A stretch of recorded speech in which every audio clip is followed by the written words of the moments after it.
So this clip, some high yield microbiology for step one. Those of you who've been following my content know that I'm not about creating questions that are testing weird shit, okay? I mean, the whole point here is to increase your score and not waste your fucking time, okay? So before we get started, I will be a quick asshole and tell you to subscribe to my channel. I really appreciate it. Give the video a thumbs up, really appreciate it. Find me on Instagram at Melman_medical, MEHLMAN_medical. Link is down below. Find me on Telegram. Recently created a Telegram group and channel. Links are down below. Now, let's start this fucking question here where we have this 12-year-old girl. She has a 2-day history of productive cough and fever.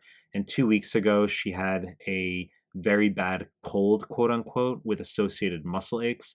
That's the USMLE's way of telling you that she recovered from the flu, like the actual influenza virus, okay? Myalgias, muscle aches, when associated with an upper respiratory tract viral infection, is how the NBME/USMLE assesses flu, okay?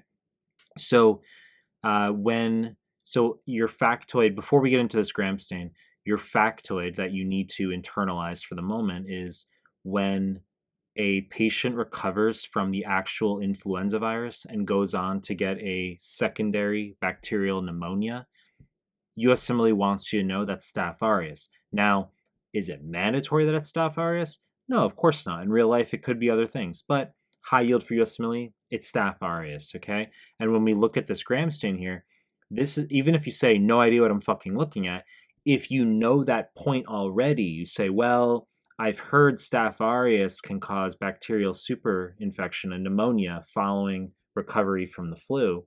If you know that, and then you look at the gram stain, you say, yeah, you know what? That looks like gram-positive cocci in clusters, which is how Staph aureus is described, okay? This is gram-positive cocci in clusters, as we can attempt to imagine.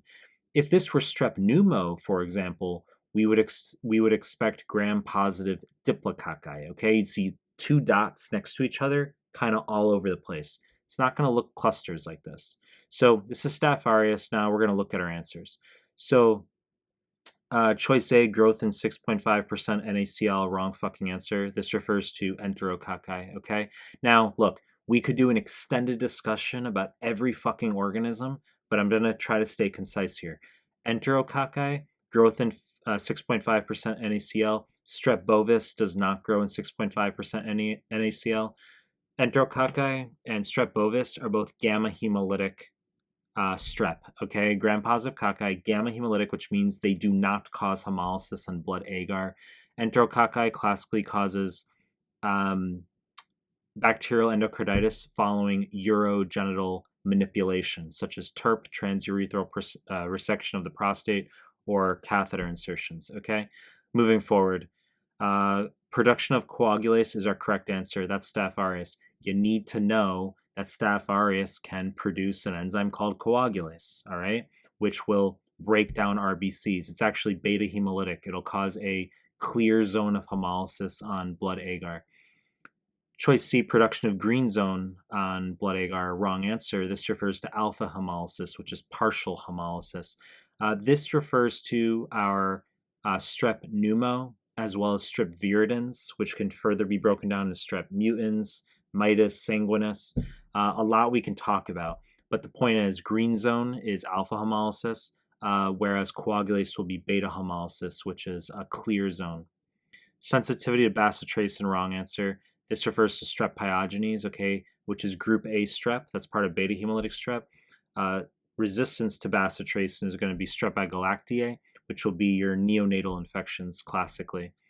So bacitracin for the beta hemolytic strep. Beta hemolytic means produces clear zone of hemolysis on blood agar, but you're not going to have production of coagulase with those organisms. Sensitivity to apoptosin refers to strep pneumo, okay? So whereas resistance to apoptosin is strep viridans, okay? So once again, we could do a lengthy microbiology discussion. I'm keeping these YouTube clips short. On my prior videos, if you search, I have done more extensive microbiology presentations. I think I have a 35 or 45 minute presentation literally on the gram-positive cocci you can search. So you know the deal. I'm going to continue to make more content. If you like my stuff, subscribe to my channel, and I appreciate your time. That's it.